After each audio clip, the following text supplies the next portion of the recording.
ஆண்டவர் இன்றைக்கு நம்மோடு கூட தேவ நீதியும் மனிதனும் என்ற தலைப்பின் கீழ் பேச போகிறார். இன்றைக்கு உள்ள செய்தி 40வது செய்தி. நிச்சயமாக இந்த செய்தியின் மூலமாக இன்றைக்கு ஒரு சில முக்கியமான காரியங்களை நாம் அறிந்து கொள்ளப் போகிறோம். ஏனென்றால் இன்றைக்கு கர்த்தர் வேதத்தில் உள்ள மிக ஒரு அதிசயமான ஒரு அருமையான மனிதனை குறித்து நம்மோடு கூட பேச போகிறார். அது யாராக இருக்கும் நீங்கள் யூகித்து சொல்லுங்கள் பார்க்கலாம். ஒரு நல்ல பெரிய தீர்க்கதரிசி, ஏசாயா தீர்க்கதரிசியை குறித்து வேதத்திலே மேஜர் ப்ராஃபட்ஸ், மைனர் ப்ராஃபட்ஸ் என்று சொல்லி புத்தகங்களை பார்க்கிறோம். பெரிய தீர்க்கதரிசிகளின் புத்தகம், சிறிய தீர்க்கதரிசிகளின் புத்தகம் என்று சொல்லி விதமாக நாம் ஏசாயா, எரேமியா, எசேக்கியேல் என்ற பெரிய தீர்க்கதரிசிகளுடைய புத்தகத்தை பார்க்கிறோம். இந்த ஏசாயா புத்தகம் மிகவும் விசேஷித்த புத்தகம். ஏனென்றால் ஆண்டவர் தனக்கென்று ஒரு சந்ததியை யாக்கோபின் மூலமாக தேர்ந்தெடுத்தார். அவர்களுக்கு இஸ்ரவேல் என்று பெயரிட்டார். அந்த இஸ்ரவேல் குடும்பத்தார் ஆண்டவருடைய ஆளுகையின் கீழ் ஆண்டவருக்கு பிரியமாக வாழ வேண்டும் என்பது ஆண்டவருடைய சித்தமாக இருந்தது. ஆனால் அது அப்படி நடக்கவில்லை. அவர்கள் தங்கள் விருப்பம் போல் தங்களுக்கு ராஜாக்களை கேட்டார்கள், ராஜாக்களை ஏற்படுத்தி கொண்டார்கள். இந்த ராஜாக்கள் இவர்களை, அநேக ராஜாக்கள் இவர்களை சரியான பாதையில் நடத்தாத நிமித்தம் இவர்கள் விக்கிரக ஆராதனைக்கு தங்களை ஒப்புக் கொடுத்தார்கள். ஆண்டவருக்கு பிரியமில்லாத ஒரு காரியம் விக்கிரகம் ஆராதனை. ஆண்டவர் சொல்லியிருக்கிறார், நானே மெய்யான ஒரே தேவன், என்னை என்று உங்களுக்கு வேற தேவன் இல்லை. இந்த பூமியிலே ஒரு சொரூபத்தை உண்டாக்கி வணங்கக்கூடாது. ஆண்டவர் இதை தெளிவாக சொல்லியிருக்கிறார். ஆனாலும் இந்த இஸ்ரவேல் மக்கள் வழிதப்பி போனார்கள், பலவிதமான விக்கிரக வணக்கங்களில் ஈடுபட்டார்கள். மிகவும் கடினமான ஒரு சூழ்நிலையான காலத்திலே ஆண்டவர் தீர்க்கதரிசிகள் மூலமாக தன்னுடைய பிள்ளைகளை தன் பக்கமாக திருப்ப முயன்றார். இந்த தீர்க்கதரிசிகள் சில வேளைகளிலே கடுமையான வார்த்தைகளை பயன்படுத்தினார்கள். ஆண்டவருடைய கட்டளையை ஆண்டவர் சொன்ன பிரகாரமாக சொன்னார்கள். ஆண்டவர் கொடுத்த சொப்பனங்களை, தரிசனங்களை வெளிப்படுத்தினார்கள். ஆனாலும் கடினப்பட்ட இஸ்ரவேல் மக்களுடைய உள்ளம் மாறவில்லை. அப்படியாக ஜனங்களை எச்சரிப்பதற்காக தன்னைத்தானே ஒப்பு கொடுத்த ஒரு தீர்க்கதரிசி தான் ஏசாயா. அது எப்படி என்பதை நாம் இந்த புத்தகத்தின் வாயிலாக பார்க்க போகிறோம். அதற்கு முன்பாக ஒரு சில காரியங்களை ஏசாயாவை பற்றி சொல்லுகிறேன், அதை நீங்கள் ஞாபகத்தில் வைத்துக் கொள்ளுங்கள். ஏசாயா என்ற பெயர் ஜீசஸ் என்ற பெயருக்கு சமம். புதிய ஏற்பாட்டில் இயேசு ரட்சகர் என்று சொல்லியிருப்பது போலதான் பழைய ஏற்பாட்டில் ஏசாயா என்ற பெயருக்கு God saves, ஆண்டவர் ரட்சிக்கிறார் என்ற கருத்து உண்டு. Joshua means God saves. சரி, இந்த யோசுவா ஒரு சாதாரண குடும்பத்தை சேர்ந்தவன் தானா? இல்லை. யோசுவா யோவாஸ் என்ற ஒரு ராஜாவினுடைய பேரனாக இருந்தான். யோவாஸ் என்ற ஒரு ராஜா. இவன் பிறந்த இடம் ஒரு அரண்மனை. இவன் படித்த ஒரு குடும்பத்தை சேர்ந்தவன்.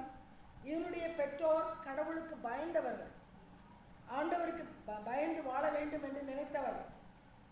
இவன் அரண்மனையிலே பிறந்து நல்ல ஆடம்பரமான சூழ்நிலையிலே வளர்க்கப்பட்டான். இந்த ஏசாயா என்ற தீர்க்கதரிசி நல்ல படிப்பு இருந்ததினால் அநேக காரியங்களை புரிந்து கொள்ளக்கூடிய வல்லமை இருந்தது.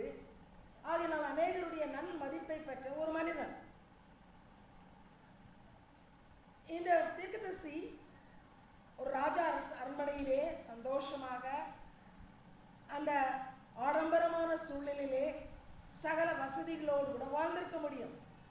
தன்னுடைய மரண காலம் வரையில் அப்படிப்பட்ட ஆடம்பரமான சொகுசான ஒரு ஐஸ்வர்யத்தில் வாழுகிற வாழ்க்கை அவன் வாழ்ந்திருக்கலாம். ஆனால் அவன் அப்படி வாழாதபடிக்கு தன்னை கர்த்தருக்கு ஒப்பு கொடுத்தான். முடிவிலே பார்ப்போமானால் அப்படியாக தன்னை ஆண்டவருடைய பணிக்கென்று ஒப்பு கொடுத்தபடியால் அவன் ஒரு இரத்த சாட்சியாக மரித்தான். அவனை கொன்று போட்டார்கள். அவனை எப்படி கொன்று போட்டார்கள் என்பது மிகவும் பயங்கரமான ஒரு காரியம்.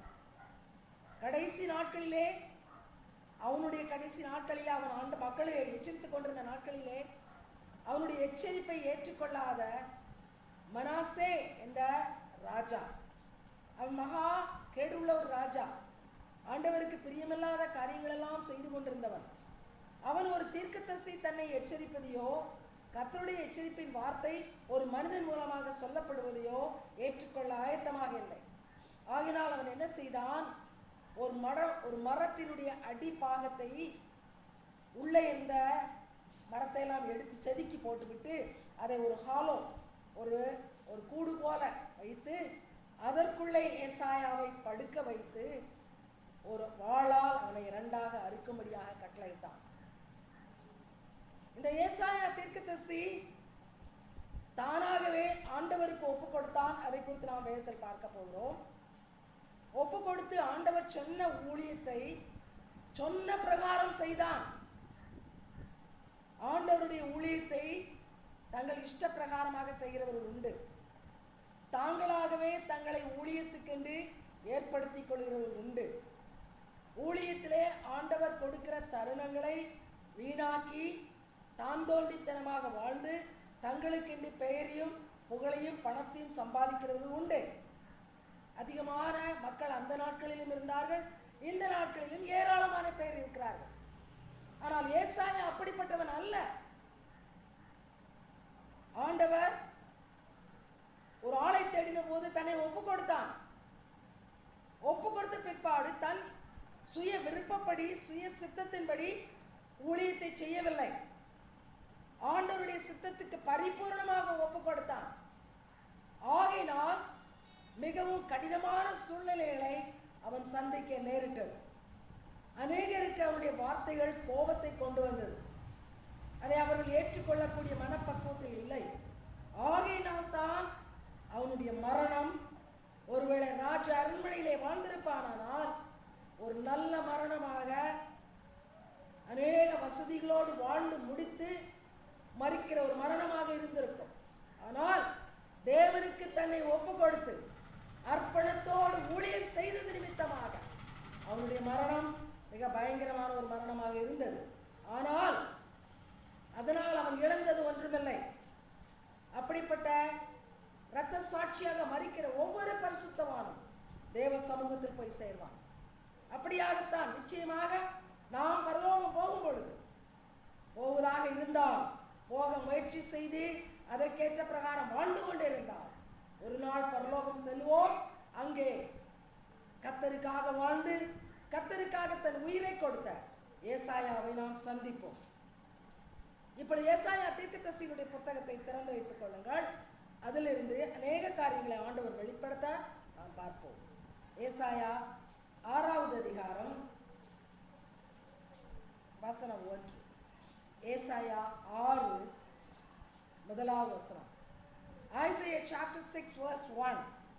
உசியா ராஜா மனமடைந்த வருஷத்தில் ஆண்டவர் உயரமும் உன்னதமுமான சிங்காசனத்தின் மேல் வீட்டிற்க கண்டேன். அவருடைய வஸ்திர தொங்கலால் தேவாலயம் நிறைந்திருந்தது. கவனியுங்கள், மிக முக்கியமான ஒரு காரியம். ஆண்டவர் ஊழியக்காரருக்கு தரிசனங்களை கொடுப்பது உண்மை, சொப்பனங்கள் மூலமாக பேசுவது உண்மை. இந்த இடத்திலே ஆண்டவரை மகிமையிலே வீற்றிருக்க இந்த மனிதன் கண்டான். ஆனால் இது ஒரு ஃபேன்சி விஷன் அல்ல.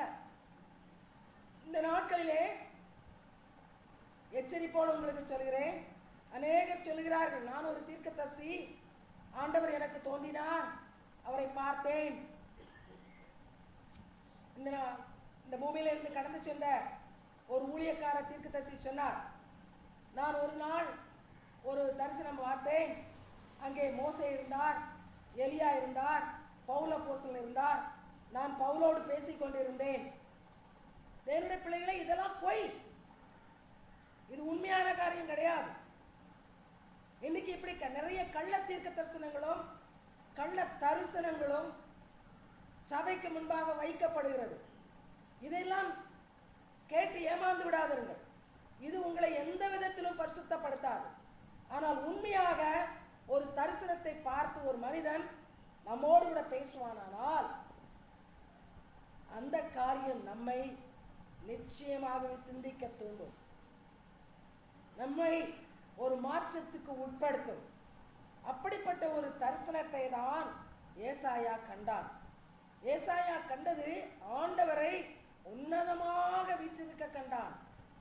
அவருடைய வஸ்திரத்தின் தொங்கல் பூமியை தொட்டு கொண்டிருப்பதை கண்டான்.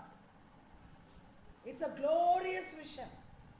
மகிமையான ஒரு காட்சி, மிக அற்புதமான ஒரு காட்சி. அப்பொழுது என்ன நடந்தது பார்க்கலாம். ஏசாயா 6வது அதிகாரம் வசனங்கள் 3-5. ஏசாயா 6 வசனங்கள் 3-5 வரை. Isaiah chapter 6 verses 3-5.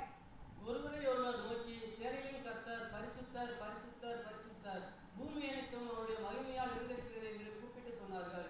கூப்பிடுகளின் சத்தத்தால் வாசலின் நிலைகள் அசைந்து ஆலயம் புகையினால் இருந்தது. அப்பொழுது நான், ஐயோ அதமானே, நான் அசுத்த உதடுகள் உள்ள மனுஷன், அசுத்த உதடுகள் உள்ள ஜனங்களின் நடுவில் வாசமாய் இருக்கிறவன், சேனையின் கர்த்தராகிய ராஜாவை என் கண்கள் கண்டதே என்று. இந்த பரிசுத்தர் பரிசுத்தர் என்று சொன்னது யார்? 2வது வசனம் வாசியுங்கள். செராபீன்கள் அவருக்கு மேலாக நின்றார்கள். அவர்களில் ஒவ்வொருவனுக்கு அவ்வாறு செட்டைகள் இருந்தன. அவனால் 2 செட்டைகளால் தன் தன் முகத்தை மூடி, 2 செட்டைகளால் தன் தன் கால்களை மூடி, 2 செட்டைகளால் பறந்து. கவனிங்கள், பரிசுத்தர் பரிசுத்தர் என்று சொல்லிக் கொண்டிருந்தது மனிதர் அல்ல, சேராபீன்கள், விசேஷித்த ரேங்கில் உள்ள தேவதூதர்கள். சேராபீன்கள் கேருபீன்கள் என்று வேதத்தில் படிப்போம். இவர்களெல்லாம் தேவதூதர்கள் தான், ஆனால் விசேஷமான ஒரு பதவியை பெற்றுக்கொண்ட தேவதூதர்கள். அந்த தேவதூதர்கள் தேவ சமூகத்தில் இருக்கிறார்கள். அவர்களை குறித்து வேதம் என்ன சொல்கிறது? அவைகள் பணிவிடை ஆவிகள் என்று. தேவதூதர்கள் ஆண்டவருக்கு பணி செய்யவும், ஆண்டவருடைய கட்டளையின் பிரகாரமாக மனிதருக்கு பணி செய்யவும் அமைக்கப்பட்ட சேனைகள். அந்த தேவதூதர்கள் ஆண்டவர் இருக்கிற அந்த இடத்திலே என்ன சொல்கிறார்கள்? பரிசுத்தர் பரிசுத்தர் பரிசுத்தர். மறுபடியுமாக அதை வாசிக்க சொல்கிறேன், கவனமாக எல்லோரும் கேளுங்கள். 3-5 வரை கவனமாக கேளுங்கள். ஒருவரை ஒருவர் நோக்கி, சேனைகளின் கர்த்தர் பரிசுத்தர் பரிசுத்தர் பரிசுத்தர், பூமி அனைத்தும் அவருடைய மகிமையால் நிறைந்திருக்கிறது என்று கூப்பிட்டு சொன்னார்கள். கூப்பிடுகளின் சத்தத்தால் வாசலின் நிலைகள் அசைந்து ஆலயம் புகையினால் இருந்தது. அப்பொழுது நான், ஐயோ அதமானே, நான் அசுத்த உதடுகளுள்ள மனுஷன், அசுத்த உதடுகளுள்ள ஜனங்களின் நடுவில் வாசமாய் இருக்கிறவன், சேனைகளின் கர்த்தராகிய ராஜாவை கண்கள் கண்டதே என்றேன். சேனைகளின் கர்த்தர். எந்த சேனைகளின் கர்த்தர்? இந்த வான சேனை, இந்த தேவதூதர்கள். இவர்களெல்லாம் தன் கைக்குள் வைத்திருக்கிறார். அவர்கள் உயர்ந்த பதவியில் இருக்கிறார்கள், வானத்திலே பறந்து கொண்டிருக்கிறார்கள். அப்படிப்பட்ட சூப்பர் நேச்சுரல் பவர், இயற்கைக்கு அப்பாற்பட்ட வல்லமை உள்ள அந்த சேனைகளினுடைய கர்த்தர் அவர் பரிசுத்தர் பரிசுத்தர் பரிசுத்தர் என்று சொல்ல கேட்டார் ஏசாயா. தேவனுடைய பிள்ளைகளே, தேவ சமூகத்திலே ஏராளமான தூதர்கள் இருக்கிறார்கள். இன்றைக்கும் அது பரலோக காட்சியை கண் முன்னால் கொண்டு வாருங்கள். பரலோகத்திலே தேவன் இருக்கிறார். அவரை வேறு எந்த வார்த்தையும் சொல்லி துதிக்கவில்லை. பரிசுத்தர் பரிசுத்தர் பரிசுத்தர் பரிசுத்தர் என்று சொல்லும் பொழுது எந்த விதமான அசுத்தமும் அருவருப்பான குணமும் இல்லாத ஒருவர் தான் பரிசுத்தர். Holy holy holy is the Lord. இந்த பூமிக்குரிய எந்த அசுத்தமும் அவரிலே கிடையாது. அவர் இருக்கிற இடம் மகா பரிசுத்தமுள்ள இடம். அங்க இருக்கிற தேவன் மகா பரிசுத்தமுள்ள தேவன். இதை அந்த தூதர்கள் சொல்லிக்கொண்டே இருக்கிறார்கள். அடுத்து என்ன சொல்கிறார்கள்? பூமி எங்கும் அவருடைய மகிமையினால் நிரம்பி இருக்கிறது. அது என்ன மகிமை? பூமியிலே சிருஷ்டிக்கப்பட்ட மனிதன் மூலமாக, பூமியிலே சிருஷ்டிக்கப்பட்ட மரங்கள், செடிகள், கொடிகள் மூலமாக, பூமியிலே சிருஷ்டிக்கப்பட்டிருக்கிற ஆறுகள், குளங்கள், குட்டைகள் மூலமாக, பறவைகள், மிருகங்கள் மூலமாக, எல்லா படைப்பின் மூலமாக ஆண்டவர் தனது மகிமையை வெளிப்படுத்திக் கொண்டிருக்கிறார். தேவனுடைய பிள்ளைகளே, மனிதன் ஒரு பொருளை உருவாக்கலாம். ஒரு மரத்தை வெட்டி அவனுக்கு கொடுத்தால் அந்த ரா மெட்டீரியலை கொண்டு ஒரு நாற்காலி உண்டாக்கலாம் அவன். ஆனால் ஒரு மனிதன் மரத்தை உருவாக்க முடியாது. He cannot create a tree. He can make a furniture with a tree. மரத்தை உருவாக்க முடியாது. ஆனால் மரத்தின் ஒரு பலகையை கொண்டு ஒரு மேஜையோ நாற்காலியோ அவனால் செய்ய முடியும். ஆனால் இந்த ஆண்டவர் பூமி முழுவதையும் உருவாக்கினவர், படைத்தவர். இந்த படைப்பின் மூலமாக ஆண்டவருடைய மகிமை வெளிப்பட்டுக் கொண்டிருக்கிறது. படைப்பின் ஒவ்வொன்றையும் பார்க்கும் பொழுது இவர் எவ்வளவு பெரிய கடவுள், எவ்வளவு பெரிய தேவன். தேவனுடைய பிள்ளைகளை, மலைகளை பாருங்கள். அந்த மலைகளில் இருக்கிற எண்ணில் அடங்காத மரங்களை பாருங்கள். அந்த மலைகளும் எப்படி இருக்கிறது? தொடர்ச்சி மலைகள். நாம் இருக்கிற தமிழ்நாட்டிலே நாம் கொடுத்து வைத்தவர்கள். மேற்கு தொடர்ச்சி மலையையும் கிழக்கு தொடர்ச்சி மலையையும் நாம் பார்க்க கொடுத்து வைத்திருக்கிறோம். இந்த வேலூர் பட்டணத்தை பார்க்கும் பொழுது சுற்றிலும் மலைகள். அந்த மலைகள் தொடர்ந்து சென்று கொண்டிருக்கிறது. அவைகளின் நீளம் என்ன, உயரம் என்ன, ஒருவருக்கு தெரியாது. அதில் இருக்கிற மரங்கள் எத்தனை, யாருக்கு தெரியாது. அந்த மரங்களில் வசிக்கிற பட்சிகள் எவ்வளவு, யாருக்கும் தெரியாது. இந்த மலைகளில் உள்ள காடுகளில் இருக்கிற விலங்குகள் எவ்வளவு, யாருக்கும் தெரியாது. இப்படிப்பட்டவற்றை படைத்தவர் அந்த ஆண்டவர். எவ்வளவு பெரிய மகிமை பார்த்தீர்களா? உலகமெங்கும் உள்ள மலைகள், உலகமெங்கும் உள்ள ஆறுகள், உலகமெங்கும் உள்ள குளங்கள், குட்டைகள், மனிதர்கள், மிருகங்கள், பட்சிகள் அனைத்தையும் படைத்தவர் இந்த தேவாதி தேவன். மகத்துவமுள்ள ராஜா, மகிமையின் ராஜா இவர். அவரை இந்த தூதர்கள் புகழ்ந்து கொண்டிருக்கிறார்கள். என்ன சொல்லி புகழுகிறார்கள்? பரிசுத்தர், பரிசுத்தர், பரிசுத்தர். அவர்கள் அப்படி சொல்லும் பொழுது என்ன அதிர்ந்ததாம்? என்ன சொல்லியிருக்கிறது? வாசி, கவனிங்கள். பைபிள் கையில் இல்லாவிட்டால் வாசிப்பதை கவனிங்கள். கூப்பிடுகளின் சத்தத்தால் வாசலின் நிலைகள் அசைந்து, கவனிங்கள், வாசலின் நிலைகள் அசைகிறது. ஆலயம் புகையினால் நிறைந்தது. பார்த்தீர்களா? தேவனுடைய ஆலயம் புகையினால் நிரம்பிட்டு. வெறும் வார்த்தைகள் தான் பேசினார்கள். அவர்கள் அங்கே நெருப்பை கொளுத்தவில்லை. அவர்கள் வேறு எந்த காரியமும் செய்யவில்லை. ஆனால் பரிசுத்தர் என்ற வார்த்தையிலே, அந்த வார்த்தையை உச்சரிக்கும் பொழுது there is power. அந்த வல்லமை அந்த ஆலயத்தின் கதவுகளை அசைய வைத்தது, நிலையை அசைய வைத்தது. என்னுடைய பிள்ளைகளே, நமக்கு முன்பாக இந்த காட்சியை கொண்டு வருவோம். full of holiness. ஆகினால் அரண்மனையிலே வாழ்ந்து, ஒரு ராஜாவின் குடும்பத்திலே பிறந்து, எல்லா ஆடம்பரத்திலும் வளர்க்கப்பட்டு, நல்ல படிப்பை பெற்ற மனிதன் சொல்கிறான், ஐயோ நான் அதமானேன், நான் அசுத்தம் மதுரர்கள் உதடுகள் உள்ள மனிதன். இந்த தேவாதி தேவனுடைய சமூகத்திலே இது ரொம்ப நேரம் இருந்த காட்சி அல்ல. It was just a glimpse. ஒரு காட்சி மட்டும்தான். மேபி ஒரு சில நிமிடங்கள் நீடித்த காட்சி மாத்திரம்தான். அதை பார்த்த அளவில் அவன் நடுங்குகிறான். அதமானேன், gone, finished. கடவுளை கண்டேன், இந்த பரிசுத்தமுள்ள தேவனை என்னுடைய கண்கள் கண்டது. நான் அசுத்தமான உதடுகள் உள்ளவன், நான் அதமானேன், நான் அழிந்து விடுவேன் என்று பயத்தோடு நடுக்கத்தோடு சொல்கிறார். என்னுடைய பிள்ளைகளே, கடவுளை குறித்த பரிசுத்தத்தை இந்த வசனத்தை விட வேறு எந்த வசனமும் நமக்கு சொல்ல முடியாது. இந்த காட்சியின் மூலமாக நாம் வணங்குகிற இயேசு கிறிஸ்து எவ்வளவு பரிசுத்தமுள்ள தேவன் என்பதை நாம் தெரிந்து கொள்கிறோம்.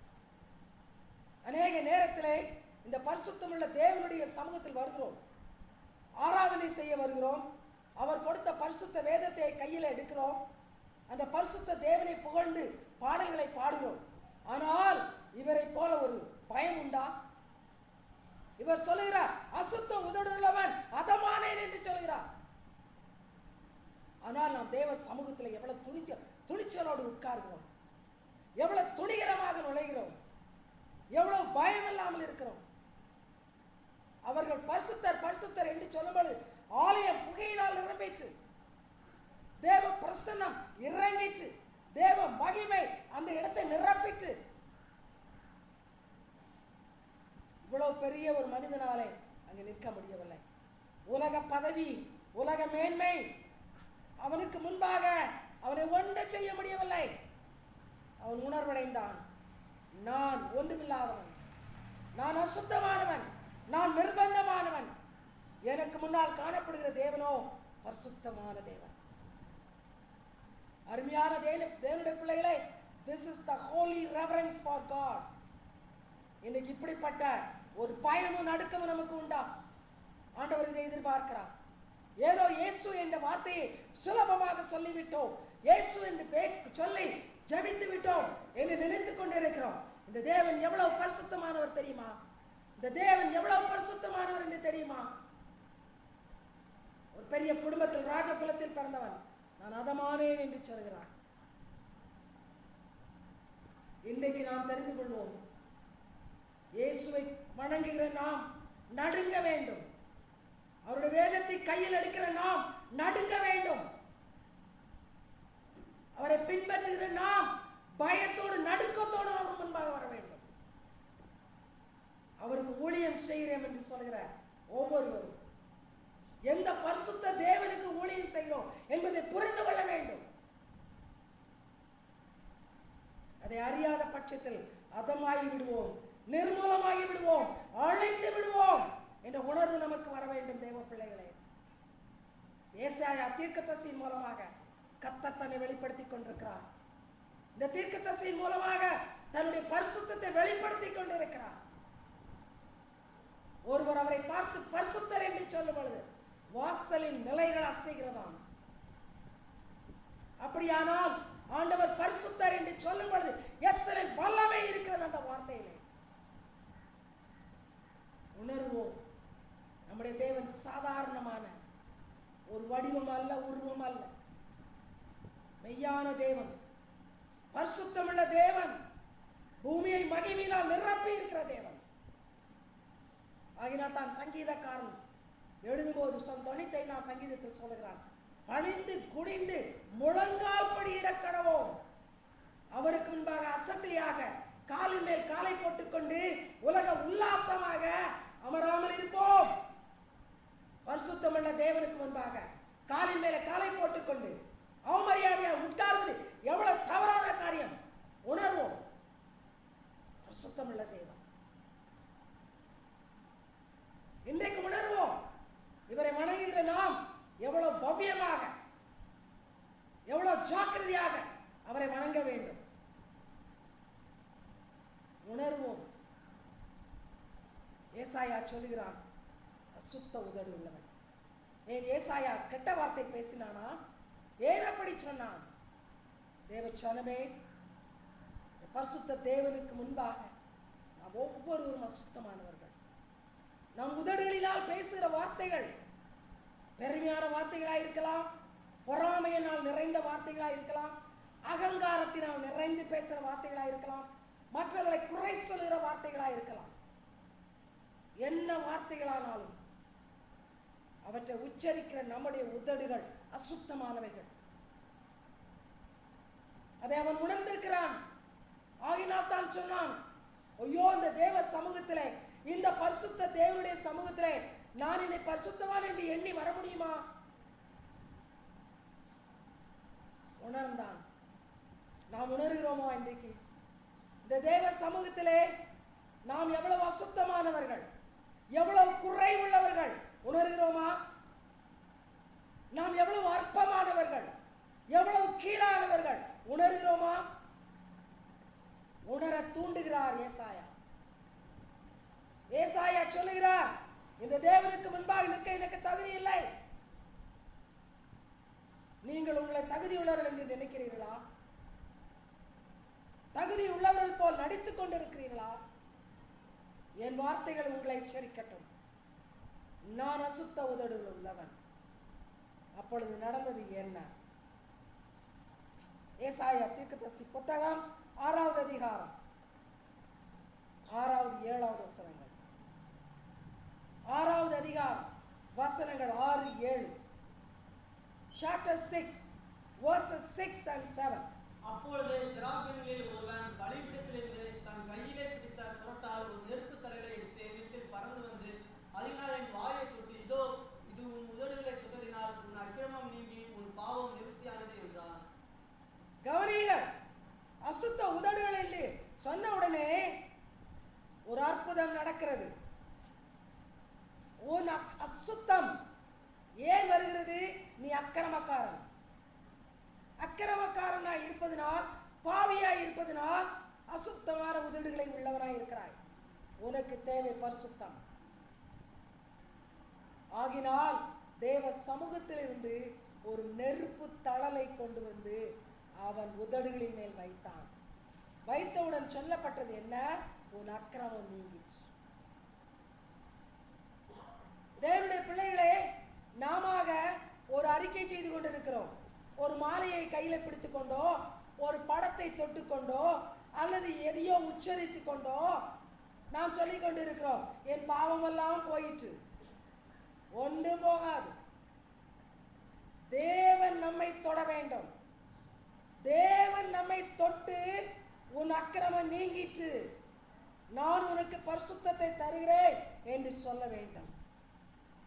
இந்த அக்கினியான பரிசுத்த ஆவியானவர் இறங்க வேண்டும். பரிசுத்த ஆவியானவர் அக்கினியானவர், அக்கினிமயமானவர். அவர் இறங்கி நம்மை தொட வேண்டும். நம் சரீரத்தின் ஒவ்வொரு அவயவத்தையும் சுட்டெரிக்க வேண்டும். கவனியுங்கள், நம்முடைய சரீரம் ஜீவ பலியாக பரிசுத்த ஆவியானவர் மூலமாக ஆண்டவருடைய சமூகத்துக்கு கொண்டு போகப்பட வேண்டும். ஆண்டவருடைய சமூகத்திலே நம்முடைய அக்கிரமங்கள் எல்லாம் ஊற்றப்பட வேண்டும். அதை யார் செய்வது? பரிசுத்த சமூகத்தில், தேவ சமூகத்திலிருந்து நெருப்பு தழலாக வந்து நம்மை உருவாக்குகிறார். நம்முடைய அசுத்தத்தை எடுத்து போட்டு பரிசுத்தத்தை கொடுக்கிறார் அந்த பரிசுத்த ஆவியானவர். அப்பொழுது மாத்திரம்தான் உன் அக்கிரமம் நீங்கிற்று, உன் பாவம் மன்னிக்கப்பட்டது என்று சொல்ல முடியும். இந்த ஆவியானவர் அக்னியானவர் நம்மை பரிசுத்தமாக்குகிறவர், நம்முடைய தேவ சமூகத்தில் நிற்பதற்கு தகுதிப்படுத்துகிறவர். இதை உணர்ந்தான் ஏசாயா, கதறினான். ஆண்டவர் அவனுக்கு அனுகிரகம் செய்தார், அவனை பரிசுத்தமாக்கினார். அவனை பரிசுத்தமாக்கின பிற்பாடு என்ன நடக்கிறது பாருங்கள். ஏசாயா 6வது அதிகாரம் 8வது வசனம். ஏசாயா 6 வசனம் 8. Isaiah chapter 6 verse 8. பின்பு யாரை நான் அனுப்புவேன், யார் நமது காரியமாய் போவான் என்று உரைக்கிற ஆண்டவருடைய சத்தத்தை கேட்டேன். அதற்கு நான், இதோ அடியேன் இருக்கிறேன், என்னை அனுப்பும் என்றேன். கவனியுங்கள், இப்பொழுது இவன் பரிசுத்தமாக்கப்பட்டு விட்டான். தேவ சமூகத்திலிருந்து வல்லமை புறப்பட்டு வந்தது. இவன் உதடுகளை தொட்டது. அவன் பரிசுத்தமாக்கப்பட்ட பிற்பாடு அவன் அக்கிரமம் நீங்கிற்று என்று சொல்லப்பட்டது.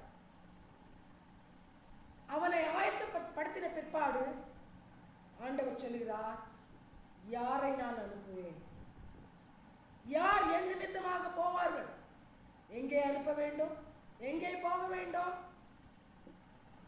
முதலாவது நான் சொன்னேன், ஆண்டவரால் தெரிந்து கொள்ளப்பட்ட இஸ்ரவேல் மக்கள் வழிதப்பி திரிந்தார்கள், பல விக்கிரகங்களை வணங்கினார்கள், தங்களுடைய மனதை கேட்டினால் நிரப்பினார்கள், தங்கள் வழிகளை பாவத்தினால் நிரப்பினார்கள், ஆண்டவருடைய பிள்ளைகள் என்று சொல்லக்கூடிய தகுதியை இழந்தார்கள்.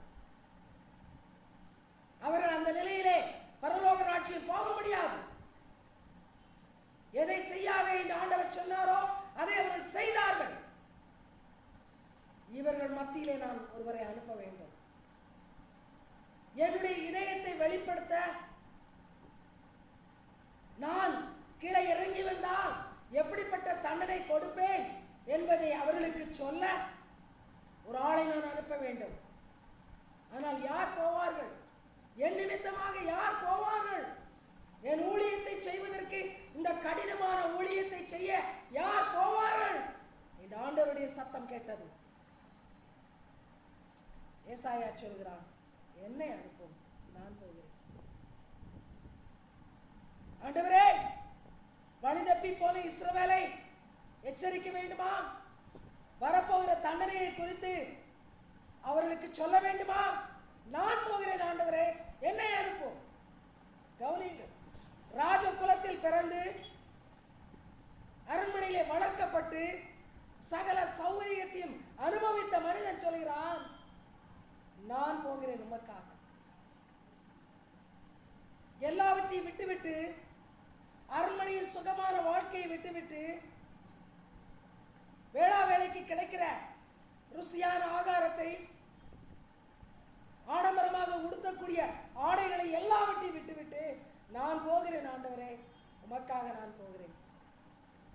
தேவ சனமே, இதுதான் உண்மையான அர்ப்பணிப்பு. கடினமான சூழ்நிலை. இவன் ராஜாவாக இருந்ததினால் ராஜாவிடத்தில் வந்து எச்சரிப்பை கொடுப்பது என்பது எப்படி என்று அவனுக்கு தெரியும். ராஜாக்களிடத்தில் சுலபமாக பேசிவிட முடியாது. ராஜ அரண்மனையிலே சென்று சுலபமாக எச்சரித்து விட முடியாது. செல்வாக்கு நிறைந்தவர்கள்.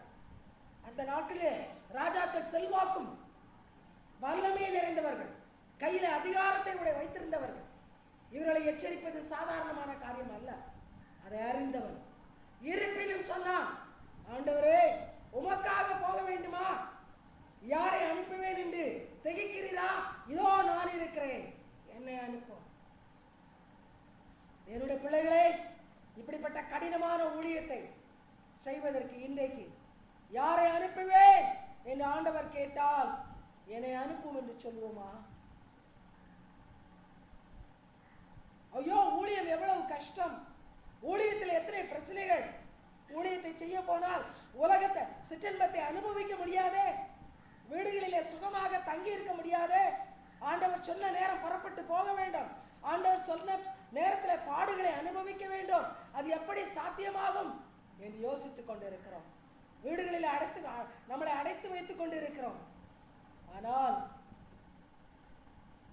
நிலைமையை உணர்ந்த ஏசாயா சொன்னான், என்னை அனுப்பு. உமக்காக எல்லாவற்றையும் இழக்க ஆயத்தம், உமக்காக எல்லாவற்றையும் விட்டுக் கொடுக்க ஆயத்தம், என்னை அனுப்பும். Will you say that today? இன்னைக்கு ஆண்டவர் கேட்டார், யாரை அனுப்புவேன் என்று கேட்டார். என்னை அனுப்பும் என்று சொல்ல முடியுமா? ஆண்டவரே, என்ன பாடுகள் இருந்தாலும் பரவாயில்லை, நான் அனுபவிப்பேன் என்று சொல்ல முடியுமா? ஏசாயாவை எப்படிப்பட்ட இடத்துக்கு அனுப்பினார் அதையும் பார்ப்போம். ஏசாயா 6:9, 6ஆம் அதிகாரம் 9வது chapter 6 verse 9. அப்பொழுது அவர், நீ போய் இந்த ஜனங்களை நோக்கி, நீங்கள் காதார கேட்டும் உணராமலும் கண்ணார கண்டும் அறியாமலும் இருங்கள் என்று சொல். கவனிங்கள், எப்படிப்பட்ட ஜனங்கள்? கடினமான ஜனங்கள். காதார கேட்டோம் உணர மாட்டார்கள், கண்களினால் கண்டும் உணர மாட்டார்கள். மந்த இருதயம் உள்ள கடினமான மக்கள். ஆண்டவர் ஏசாயாவிடத்திலே யாரை குறித்து சொல்கிறார்? இஸ்ரவேல் மக்களை குறித்து சொல்கிறார். இன்றைக்குள்ள காலகட்டத்திலே வணங்காக்களுக்குள்ள சபையை குறித்து சொல்கிறார்.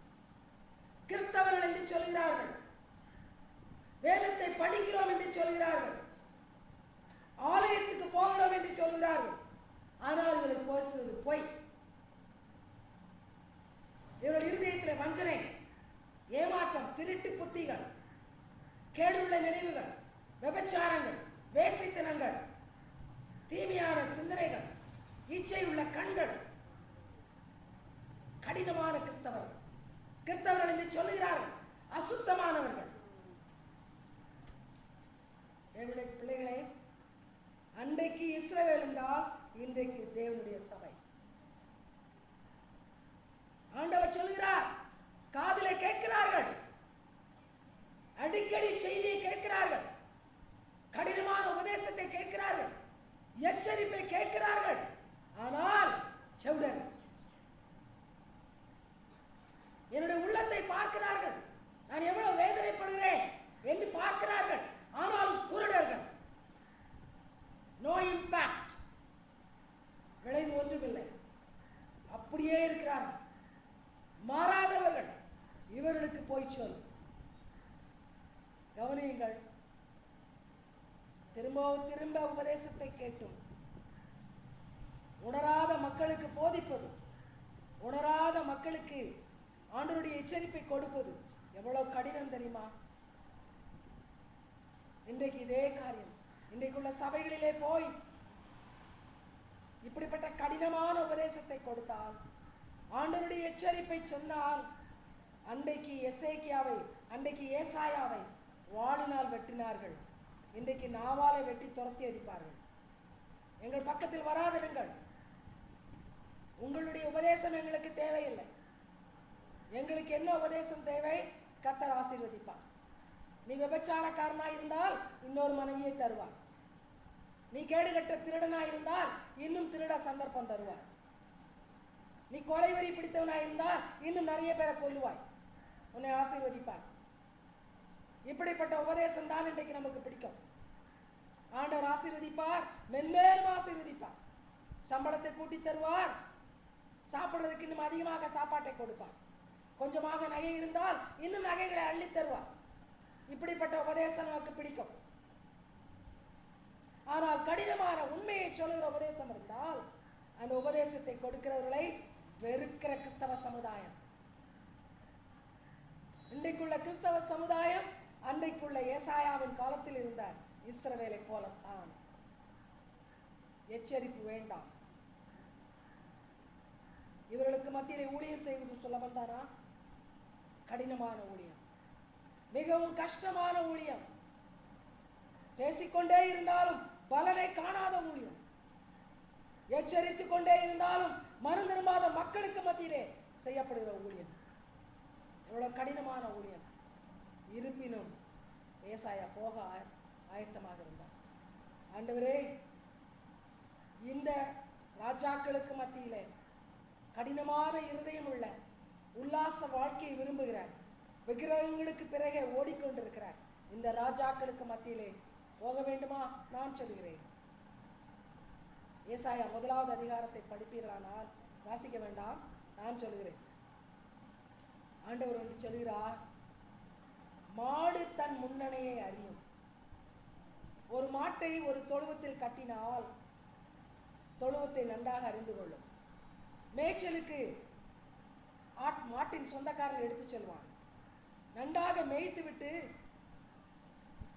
அதன் பின்னால் அவன் வரமாட்டான், விட்டு விடுவான். சரியாக எங்கே வரும்? தொழுவத்துக்கு வந்து சேர்ந்து விடும். மாடு தன் தொழுவத்தை அறியும், தன்னுடைய எஜமானை அறியும், தன் எஜமானுடைய உள்ளத்தை அறியும். அது திருட்டுத்தனமாக அடுத்த வீட்டின் வாயிலுக்கு போகாது. அந்த மாடு இன்னொரு வீட்டிலே பசு புல்லை பார்த்தால் அந்த வீட்டுக்கு போகாது. நான் என் எஜமானுடைய வீட்டுக்குத்தான் போவேன், நான் என் எஜமானுக்கு சொந்தம், நான் அங்கே தான் போவேன் என்று வரும். ஆனால் என் மக்களோ என்னை அறியவில்லை. ஆண்டவர் வேதனையோடு பேசிக் கொண்டிருக்கிறார். அந்த இஸ்ரவேல் மக்களை குறித்து சொல்கிறார், என்னை அறியவில்லை. இன்றைக்கு நம்முடைய சபையிலும் அதைத்தான் சொல்லுவார். ஒரு மாடு கூட தன் தொழுவத்துக்கு போய்விடும். ஆனால் என் சபையிலே என் பெயரை தரித்துக் கொண்டிருக்கிற இந்த மக்கள் என்னை அறியவில்லை. இவர் என் தொழுவத்துக்கு வருவதில்லை, எங்கோ போய் கொண்டிருக்கிறார்கள், எதையோ தேடி போகிறார்கள். இவர்கள் என்னை தேடவில்லை, இவர்களுக்கு நான் தேவையில்லை. இந்த பூமியிலே உள்ள பிசாசு கொடுக்கிற சுகம் தேவை, பூமியிலே உள்ள பிசாசு கொடுக்கிற திருட்டு சம்பாத்தியம் தேவை, பூமியிலே உள்ள திருட்டு சம்பந்தங்கள் தேவை, திருட்டு உறவுகள் தேவை, அருவருப்பான வாழ்க்கை தேவை. அவர்கள் என் தொழுவத்துக்கு வரமாட்டார்கள், அவர்கள் என் தொழுவத்தை அறிய மாட்டார்கள். ஆண்டவர் வேதனையோடு பேசிக் கொண்டிருக்கிறார். தேவச்சானமே, ஏன் தீர்க்கதரிசிகளை அனுப்புகிறார்? ஏன் தீர்க்கதரிசிகளை கொண்டு பிரசங்கம் பண்ணுகிறார்? நம்மை தமது பக்கமாக திருப்புவதற்காக, பரலோக ராஜ்யத்தின் பிள்ளைகளாக மாற்றுவதற்காக. இப்படிப்பட்ட உபதேசத்தை கேட்கிற நீங்களும் நானும் அவருக்கு செவி கொடுக்கிறோமா? வணங்கா கழுத்துள்ளவர்களா இருக்கிறோம் அல்லவா? கடினமான நெஞ்சமுள்ளவர்களா இருக்கிறோம் அல்லவா? உணர்வடைவோம். தேவ சபையே உணர்வடைவோம். தொடர்ந்து வாருங்கள். ஏசாயாவுக்கு கொடுக்கப்பட்ட கடினமான பணி என்ன? ஏசாயா 20வது அதிகாரம் 2ஆம் 4ஆம் வசனங்கள். ஏசாயா 20 2ஆம் 4ஆம் வசனங்கள். Isaiah chapter 20 verses 2 and 4. கர்த்தர் ஆமோஸின் குமாரனாகிய எசாயாவை நோக்கி, நீ போய் உன் அறையில் இருக்கிற இடத்தை அவிழ்த்து உன் காலில் இருக்கிற பாதரட்சையை கழற்று என்றார். அவன் அப்படியே செய்து வஸ்திரம் இல்லாமலும் வெறும் காலுமாய் இருந்தான். அசிரிய ராஜா தான் சிறைப்பிடிக்கப் போகிற எகிப்தியரும் தான் குடிவிலக்கப் போகிற எத்தியோப்பியருமாய் இருக்கிற இளைஞரையும் கிழவரையும் வஸ்திரம் இல்லாமலும் வெறும் காலுமாய் எகிப்தியருக்கு வெட்கம் உண்டாகும்படி இருப்பிடம் மூடப்படாதவர்களாய் கொண்டு போவான். கவனியுங்கள். ஆண்டவர் தீர்க்கதரிசிக்கு ஒரு கடினமான காரியத்தை சொல்லுகிறார். இந்த இஸ்ரவேல் மக்களுக்கு நான் ஒரு காரியத்தை சொல்ல விரும்புகிறேன். இந்த ஜனங்கள் ஒரு காரியத்தை அறிய வேண்டும். அதற்காக நீ உன் ஆடையை கழட்டி போடு, உன் காலில் இருக்கிற பாதரட்சையை கழட்டி போடு, வெறுமையாக நட, வஸ்திரம் இல்லாமல் நட. ஜனங்கள் கேட்டால் என்ன சொல்ல வேண்டும்? எனக்கு கீழ்ப்படியாத இஸ்ரவேல் மக்களை, எனக்கு கீழ்ப்படியாத மக்களை இப்படித்தான் சத்ரு வந்து எடுத்துக்கொண்டு போவான். சத்ரு இப்படித்தான் அழைத்து செல்வான். அவர்களை நிர்வாணமாக்குவான். அவர்கள் பாதரட்சிகளை கழட்டி போடுவான். அவர்கள் சொத்துக்களை எல்லாம் பறித்து கொள்வான். அவர்களை கேவலப்படுத்துவான். மக்கள் அவர்களை எள்ளி நகையாடும்படியாக செய்வான். மக்கள் அவர்களை பார்த்து சிரிக்கும்படியாக செய்வான். எல்லாவற்றையும் இழந்து விடுவார்கள். ஏன்? எனக்கு அவர்கள் கீழ்ப்படியவில்லை. இதை நீ அவர்களுக்கு காட்டுவதற்கு இப்படி செய். ஏசாயாவுக்கு எவ்வளவு கடினமான ஒரு காரியத்தை ஆண்டவர் கொடுத்தார். ஆனாலும் ஏசாயா அப்படியே செய்தார்.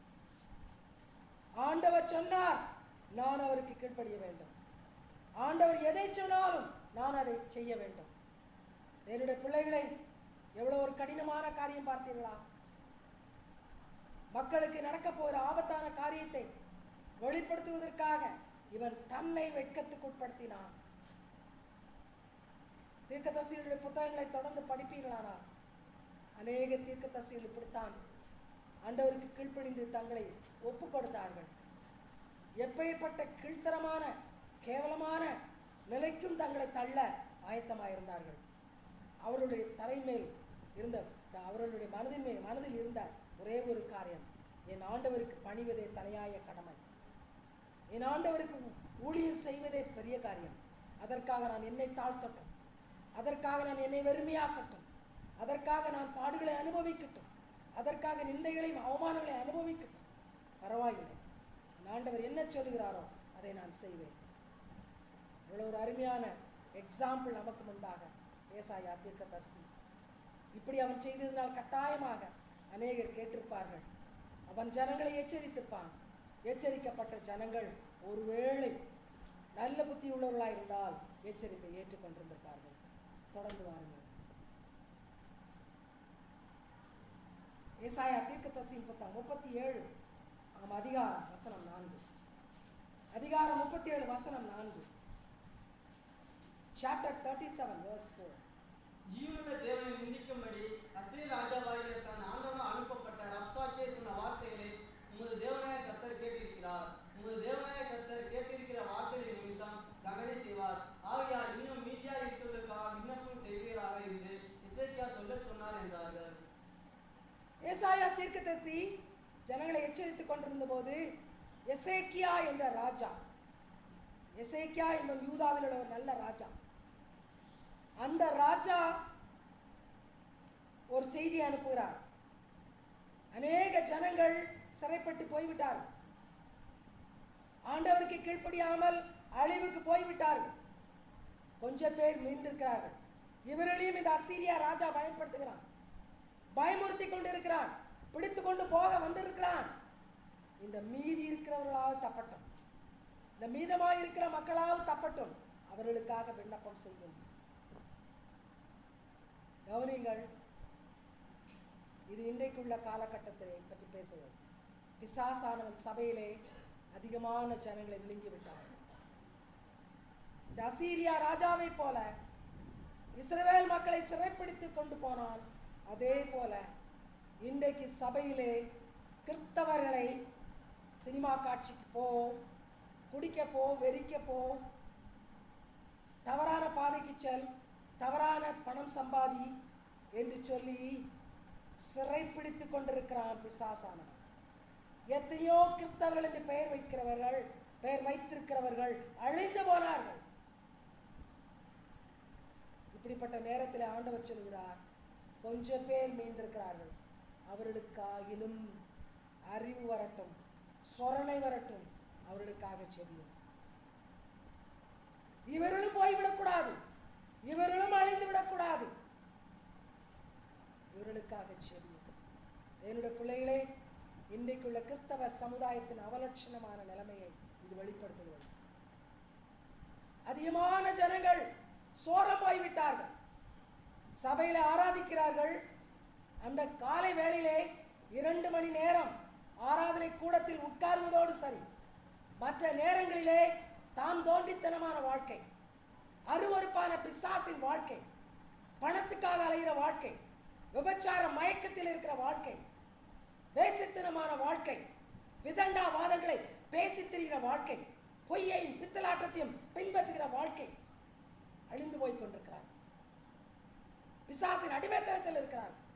ஆனால் ஒரு சிலர் கர்த்தருக்கு பயப்படுகிறவர்கள் இருக்கிறார்கள். அவர்களாயிலும் பரலோகம் வரட்டும். தீர்க்கதரிசியை ஜெபிக்க சொல்லுங்கள். தீர்க்கதரிசி ஜெபிக்கட்டும். தீர்க்கதரிசியின் ஜெபத்தின் மூலமாக இவர்களாயிலும் கேடுள்ள வாழ்க்கைக்கு போகாமல் இருக்கட்டும். நாம் எந்த கூட்டத்தை சேர்ந்தவர்கள்? ஒரு சிலர் மீந்திருக்கிறார், அந்த கூட்டமா அல்லது கிறிஸ்தவர்கள் என்று சொல்லி ஊதாரித்தனமாக வாழ்ந்து கொண்டிருக்கிறோமா? துன்மார்க்க வெறித்தனத்திலே வாழ்ந்து கொண்டிருக்கிறோமா? நாம் எந்த கூட்டத்தை சேர்ந்தவர்கள்? ஒரு சிலர் மீந்திருக்கிறார்கள் என்று சொல்லப்பட்ட அந்த கூட்டத்தில் நாம் இருப்போமானால் நமக்காக ஏசாயாவை போன்ற தீர்க்கதரிசிகள் ஜெபிப்பார். ஆண்டவர் ஆள் அனுப்புவார். இவர்களுக்காக செபியுங்கள். இவர்களும் கேடுகட்டு விடக்கூடாது, இவர்களும் வழிதப்பி போய்விடக்கூடாது, இவர்களுக்காக செபியுங்கள் என்ற ஆட்கள் ஆண்டவர் தீர்க்கதரிசிக்கு ஆட்களை அனுப்புவார். கடந்து வாருங்கள். ஏசாயா 37ஆம் அதிகாரம் 7ஆம் வசனம். 37:7.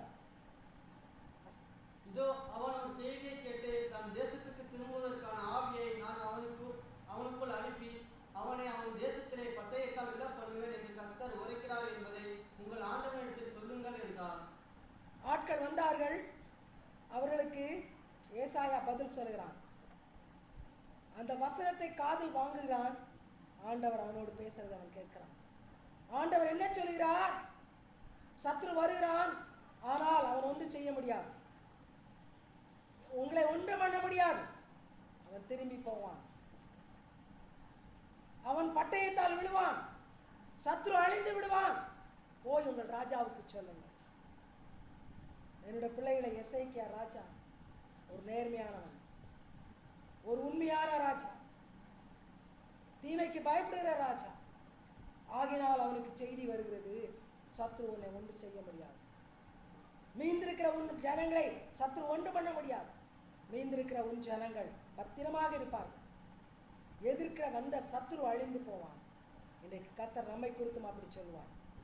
நேர்மையாக இருந்தோமானால், உத்தமமாக இருந்தோமானால், வேதத்தை படித்து வசனங்களுக்கு கீழ்ப்படிவோமானால், பட்னி கிடந்தாலும் பொய் சொல்ல மாட்டேன், பட்னியாக இருந்தாலும் திருட மாட்டேன், நேர்மையான வழியை விட்டு வழி விலக மாட்டேன் என்று சொல்லுவோமானால், ஆண்டவர் என்ன சொல்லி அனுப்புவார்? அவர்கள் விழமாட்டார்கள், அவர்கள் உறுதியாக இருப்பார்கள், அவர் கடைசி வரை நிலைத்திருப்பார்கள். இதுதான் ஆண்டவர் நம்மை குறித்து சொல்லுவார். தொடர்ந்து வாருங்கள். ஏசாயா 58ஆவது அதிகாரம் வசனங்கள் 6, 7. ஏசாயா 58வது அதிகாரம் வசனங்கள் 6, 7. Isaiah chapter 58 verses 6 and 7. அக்கிரமத்தின் கட்டுகளை அவிழ்க்கிறதும் நுகத்தடியின் பிணைகளை நெகிழ்க்கிறதும் நெருக்கப்பட்டிருக்கிறவர்களை விடுதலை ஆக்கி விடுகிறதும் சகல நுகத்தடியையும் உடைத்து போடுகிறதும் பசியுள்ளவனுக்கு உன் ஆகாரத்தை பகிர்ந்து கொடுக்கிறதும் துரத்துண்ட சிறுமையானவர்களை வீட்டிலே சேர்த்துக் கொள்கிறதும் வஸ்திரமில்லாதவனை கண்டால் அவனுக்கு வஸ்திரம் கொடுக்கிறதும் உன் மாம்சமானவனுக்கு உன்னை ஒழிக்காமல் இருக்கிறதும் அல்லவோ எனக்கு உகந்த உபவாசம். இந்த நாட்களில் உபவாசம் என்று சொல்கிறோம்.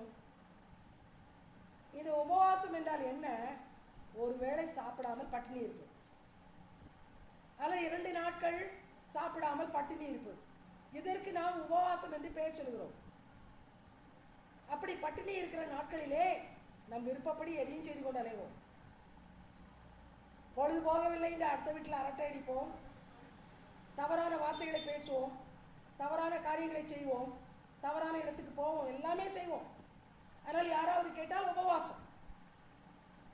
ஆனால் ஏசாயா தீர்க்கதரிசியின் மூலமாக உண்மையான உபவாசம் என்ன? உண்மையான உபவாசம் என்பது என்ன? சாப்பிடாமல் பட்டினி கிடப்பது அல்ல.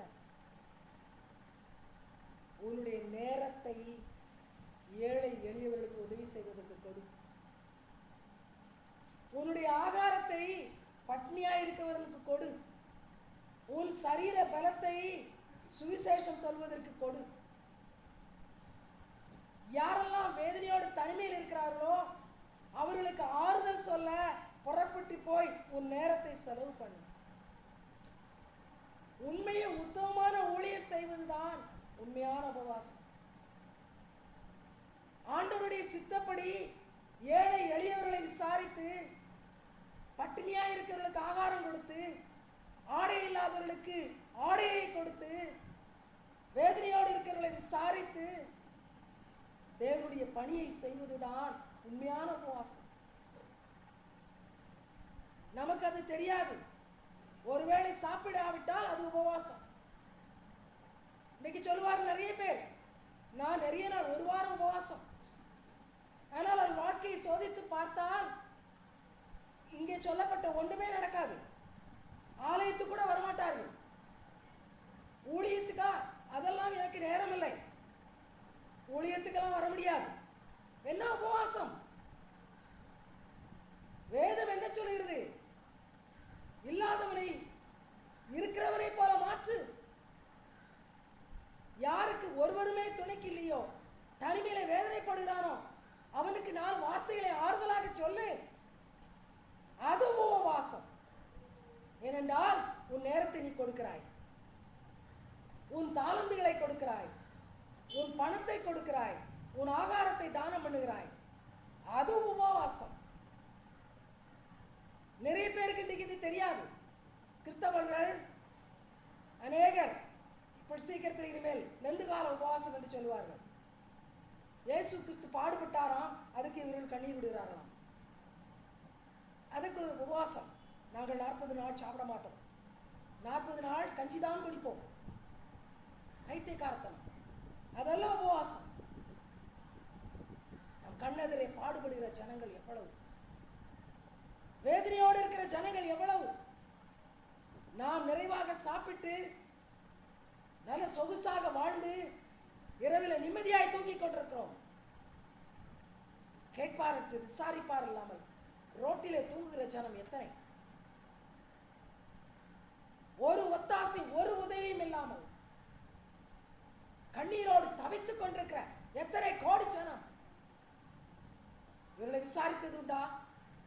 இவர்களை பற்றி கவலைப்பட்டது உண்டா? அட்லீஸ்ட் இவர்களுக்காக ஜெபித்தது உண்டா? அந்த சேவை தான் உண்மையான உபவாசம். அதைத்தான் ஆண்டவர் எதிர்பார்க்கிறார். தைரியமாக ஏசாயா தீர்க்கதரிசி சொன்னார். உண்மையான உபவாசத்தை விளக்கி காட்டினார் ஏசாயா தீர்க்கதரிசி. அடுத்து மேலும் அவர் என்ன சொல்கிறார்? ஏசாயா 58 13வது வசனம். 58வது அதிகாரம் 13வது வசனம். Isaiah chapter 58 verse 13. என் பரிசுத்த நாளாகிய ஓய்வு நாளிலே உனக்கு இஷ்டமானதை செய்யாதபடி உன் காலை விலக்கி உன் வழியின்படி நடவாமலும் உனக்கு இஷ்டமானதை செய்யாமலும்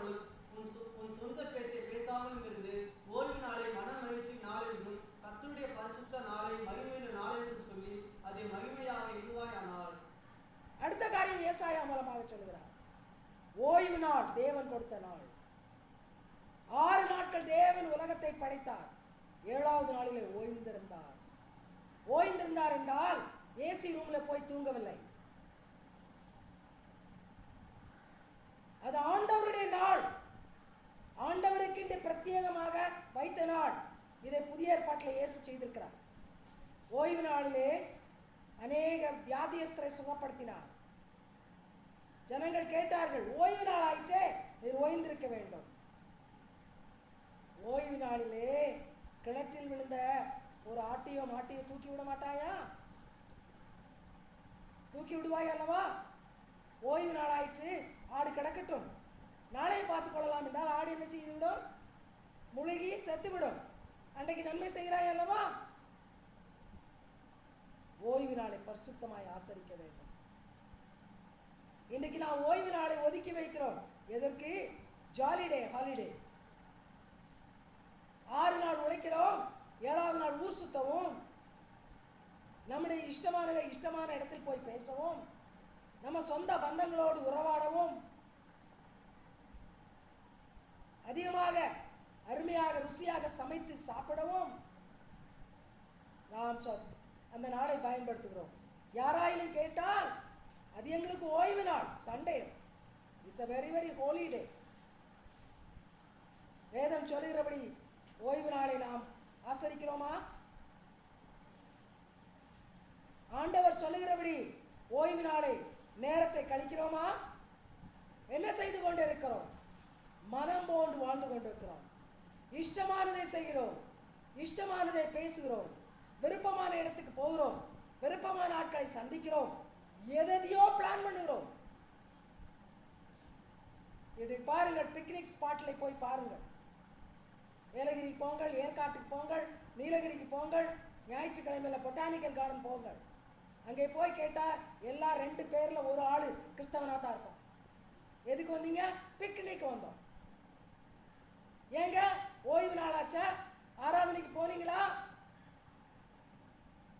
கர்த்தருடைய பணியை செய்தீங்களா? அதெல்லாம் கிடக்கட்டும், வாரத்தில் ஒரு நாள் கிடைக்குது. இன்றைக்கு கிறிஸ்தவர்கள் இதைத்தான் செய்து கொண்டிருக்கிறோம்.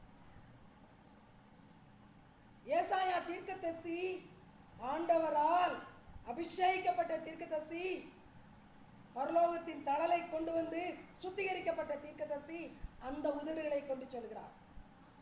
எந்த உதடுகள் சுட்டரிக்கப்பட்டதோ அந்த உதடுகளை கொண்டு சொல்கிறார். ஓய்வு நாளை உன் இஷ்டப்படி நீ செலவு பண்ணாதே, அது தேவனுடைய நாள், அது கர்த்தருக்கு பரிசுத்தமான நாள், அது கர்த்தர் தனக்கென்று கொடுத்த நாள்.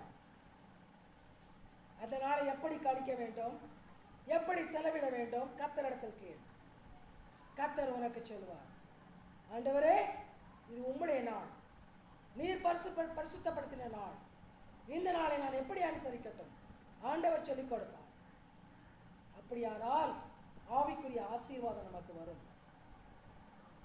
பரலோக ராஜ்யத்திலே ஒரு நாள் மணவாளனாகிய இயேசுவுக்கு மணவாட்டியாக வாழ முடியும். இதையெல்லாம் நாம் கருத்தில் கொள்வதில்லை. தீர்க்கதரிசி நம்மை எச்சரிக்கிறார். இந்த தீர்க்கதரிசியை ஏன் ஆண்டவர் தெரிந்து கொண்டார்? தைரியமாக பேசுகிறவர், உள்ளதை உள்ளதென்றும் இல்லதை இல்லதென்றும் சொல்கிறவர். ஆகினால் தான் அவரை தெரிந்து கொண்டார். அவர் நம்மோடு கூட பேசிக் கொண்டிருக்கிறார். ஆண்டவர் சொல்லுகிறதை கேட்டு என்ன செய்ய போகிறோம்? கடைசியாக ஒரு வசனம், ஏசாயா 61வது அதிகாரம், வசனங்கள் 1-3 வரை. ஏசாயா 61, 1-3 வரை. Isaiah chapter 61 verses 1-3. கர்த்தராகிய தேவனுடைய ஆவியானவர் என்மேல் இருக்கிறார். சிறுமைப்பட்டவர்களுக்கு சுவிசேஷத்தை அறிவிக்க கர்த்தர் என்னை அபிஷேகம் பண்ணினார். இருதயம் நொறுங்குண்டவர்களுக்கு காயங்கட்டுதலையும், சிறைப்பட்டவர்களுக்கு விடுதலையும், கட்டுண்டவர்களுக்கு கட்டவிழ்த்தலையும் கூறவும், கர்த்தருடைய அனுக்கிரக வருஷத்தையும் நம்முடைய தேவ நீதியை சரிக்கட்டும் நாளையும் கூறவும், துயரப்பட்ட அனைவருக்கும் ஆறுதல் செய்யவும், சீனிலே துயரப்பட்டவர்களை சீர்படுத்தவும், அவர்களுக்கு சாம்பலுக்கு பதிலாக சிங்காரத்தையும், துயரத்துக்கு பதிலாக ஆனந்த தைலத்தையும், ஒடுங்கின ஆவிக்கு பதிலாக துதியின் உடையையும் கொடுக்கவும் அவர் என்னை அனுப்பினார். அவர்கள் கர்த்தர் தம்முடைய மகிமைக்கென்று நாட்டின நீதியின் விருட்சங்கள் எனப்படுவார்கள். Praise God. பரிசுத்தாவின் அபிஷேகத்தை பெற்ற மக்கள், இன்னைக்கு பரிசுத்தாவின் அபிஷேகத்தை பெற்று கையை தொட்டி கூச்சல் போடுவதும், அல்லேலியா கோஷமிடுவதும், புரிகிறதோ புரியலையோ தொடர்ந்து ஸ்தோத்திரம் சொல்வதும் தான் பரிசுத்த ஆவியின் வெளிப்பாடு என்று நினைத்துக் கொண்டிருக்கிறோம். ஆவியானவர் எதற்காக வருகிறார்? ஆவியானவர் எதற்காக இருக்கிறார்? வேதம் சொல்கிறதையா நான் சொல்லவில்லை. ஏசாயா தீர்க்கதரிசியின் மூலமாக சொல்கிறார், பரிசுத்த ஆவி உங்கள் மேல் தங்கினால் என்னெல்லாம் செய்வீர்கள்? ஒரு லிஸ்டே கொடுக்கப்பட்டிருக்கிறது. அனைத்தும் தனக்காக செய்வதல்ல, மற்றவர்களுக்காக செய்கிற கிறிஸ்துவின் பணி. இதற்காகத்தான் பரிசுத்த ஆவியானவர் நம்ம மேல் தங்குகிறார். பரிசுத்த ஆவியானவர் திரியேகத்தில் ஒருவர். தேவன் என்ன செய்ய வேண்டும் என்று விரும்புகிறாரோ அதை நம்மை கொண்டு செய்கிறார். கவனியுங்கள், அநேகருக்கு சுவிசேஷம் சொல்லப்படவில்லை, அவர்களுக்கு நம்மை கொண்டு சுவிசேஷம் சொல்கிறார். இல்லாதவர்களுக்கு நம்மை கொண்டு கொடுக்கிறார், உதவி செய்கிறார். பாவத்தின் கட்டுகளில் இருக்கிறவர்களை கட்டவிழ்க்க நம்மை கொண்டு வேலை செய்கிறார். இதற்காகத்தான் பரிசுத்த ஆவியானவர் நம்ம மேல் இறங்கி வருகிறார். ஆனால் இன்றைக்கு பரிசுத்த ஆவியானவர் வந்தால் தொட்டால் பொத்து என்று விட வேண்டும், அல்லது சபையில பம்பரம் போல் சுத்தி கொண்டு அல்லேலியா அல்லேலியா அல்லேலியா என்று கூச்சல் போட வேண்டும். கீழ்த்தரமான காரியங்கள், கீழ்த்தரமான கர்த்தருக்கு வேதனை கொடுக்கிற காரியங்கள். இன்றைக்கு சபையிலே பாம்பு போல நெளிகிறவர்கள், தரையில உருளுகிறவர்கள், பரிசுத்த ஆவியானவர் வந்து விட்டார் என்று அஹோ ஓஹோன்னு சிரிக்கிறவர்கள், கிறுக்குத்தனமான காரியங்களை செய்து கொண்டிருக்கிறார்கள். கேட்டால் ஆவியானவர் வந்து விட்டாரா? ஆவியானவர் வந்தால் என்ன செய்கிறார்? இப்ப ஒரு லிஸ்ட் கொடுக்கப்பட்டது. உன் வாழ்க்கை மாறும். துஷ்டனாய் நீ பரிசுத்தவானாய் மாறுவாய். சுயநலக்காரனாய் இருக்கிறவன் பிறர் நலத்துக்காக ஓடுவான். உன்னையே நல்லவன் என்று சொல்லிக் கொண்டிருக்கிறவன் மற்றவர்களை கிறிஸ்துவுக்குள் நல்லவர்களாய் மாற்றுவதற்கு வசனத்தை போதிப்பாய். ஆவின் வெளிப்பாடுகள் சேவையில் தெரியும், வாழ்க்கையின் தரத்தில் தெரியும். அதுதான் பரிசுத்த ஆவியானவருடைய அபிஷேகமே தவிர உளறிக் கொண்டு குதித்துக் கொண்டு அலைவதல்ல, கும்மாளம் போடுவதும் கூச்சல் போடுவதும் அல்ல. முட்டாள்தனமான சபைகளிலே கூச்சலும் கும்மாளமும் தான் ஆவியானவர் இறங்கி விட்டதுக்கு அடையாளம் என்று சொல்லப்படுகிறது. பைத்தியக்காரத்தனமான காரியங்களை செய்யாதவர்கள், அது பைத்தியக்காரர் சொல்கிற பைத்தியக்காரத்தனமான காரியங்கள். ஆவியானவர் உங்கள் மேல் வந்தால் உங்கள் வாழ்க்கை மாறும். உங்களை மறந்து விடுவீர்கள், உங்களை மறப்பீர்கள். உங்கள் கவலைகள், வேதனைகள், கஷ்டங்கள் எல்லாவற்றையும் விட்டு விடுவீர்கள். மற்றவர்களுக்கு சேவை செய்வீர்கள். கட்டப்பட்ட மக்களை கட்டவிழ்த்து விடுவீர்கள். துயரப்படுகிற மக்களுக்கு துயரத்தை துடைப்பீர்கள். இதுதான் பரிசுத்தாவின் அடையாளம். என்னுடைய பிள்ளைகளை, நாம் எவ்வளவு மாய்மாலத்தில் இருக்கிறோம் என்பதை ஆவியானவர் வெளிப்படையாக நமக்கு வெளிப்படுத்துகிறார். ஏசாயா தீர்க்கதரிசி மூலமாக பேசுகிறார். இவர் புதிய ஏற்பாட்டு காலத்தின் தீர்க்கதரிசி அல்ல. பழைய ஏற்பாட்டு காலத்திலே பரிசுத்த ஆவியானவர் ஊற்றப்படுவதற்கு முன்பாக, இயேசு சுவாமி சிலுவைக்கு செல்வதற்கு முன்பாக உள்ள பழைய ஏற்பாட்டு காலத்தின் தீர்க்கதரிசி. ஆனால் கர்த்தருடைய உள்ளத்தை அறிந்து வெளிப்படையாக பேசுகிறார். ஆனால் புதிய ஏற்பாட்டு காலத்திலே இயேசு சிலுவைக்கு சென்ற பிற்பாடு உள்ள காலத்திலே எங்கும் பரிசுத்தாவி என்று மக்கள் ஓலமிட்டுக் கொண்டிருக்கிற காலத்தில் வாழ்கிறோம். ஆனால் ஒன்று மரியாத குருடர்கள், நாம் மூடர்கள், நிர்மூடர்களாக இருக்கிறோம். நாம் என்ன கிறிஸ்தவர்கள் என்று சொல்ல தகுதி உள்ளவர்கள் தானா? நம்மிலே கிறிஸ்து இருக்கிறாரா? நம் மூலமாக கிறிஸ்து வெளிப்படுகிறாரா? நம்மோடு பழகிறவர்கள் கிறிஸ்துவை காண்கிறார்களா? கிறிஸ்துவுக்காக எதையாலும் செய்ததுண்டா? சிந்தியுங்கள். தீர்க்கதரிசி மூலமாக ஆண்டவர் தன் உள்ளத்தை வெளிப்படுத்தியிருக்கிறார். இன்றைக்கும் அதே குரல் கேட்கிறது, யாரை நான் அனுப்புவேன்? நீ காசு கிடைத்தால் சாராய கடைக்கு ஓடுவாய். ஆண்டவர் உன்னிடத்தில் கேட்கிறார், யாரை நான் அனுப்புவேன்? நீ ராத்திரியானால் வேசித்தனம் செய்ய ஓடுகிறாய், விபச்சார விடுதிக்கு ஓடுகிறாய். உன்னை பார்த்து ஆண்டவர் கேட்கிறார், நான் யாரை அனுப்புவேன்? கையிலே காசு கிடைத்தவுடன் நகைய கடைக்கு புறப்பட்டு போகிறாய். உன்னை பார்த்து ஆண்டவர் கேட்கிறார், நான் யாரை அனுப்புவேன்? 1ஆம் தேதி சம்பளம் வாங்கிவிட்டேன், நான் 5 ஸ்டார் ஹோட்டலில் போய் நன்றாக சாப்பிடட்டும், திருப்தியாகட்டும். உன்னை பார்த்து ஆண்டவர் கேட்கிறார், பசியுள்ள இடத்தில் நான் யாரை அனுப்புவேன்? துணிக்கடையிலே போய் தேவைக்கு மிஞ்சி துணிகளை வாங்கி பீரோவில் அடுக்கிறாய். உன்னை பார்த்து ஆண்டவர் கேட்கிறார், வஸ்திரம் இல்லாமல் கிடக்கிற இடத்தில் யாரை அனுப்புவேன்? என்ன பதில் சொல்வோம்? நீங்களும் நானும் கிறிஸ்தவர்கள் தானா? சிந்திப்போம், செயல்படுவோம். God bless you.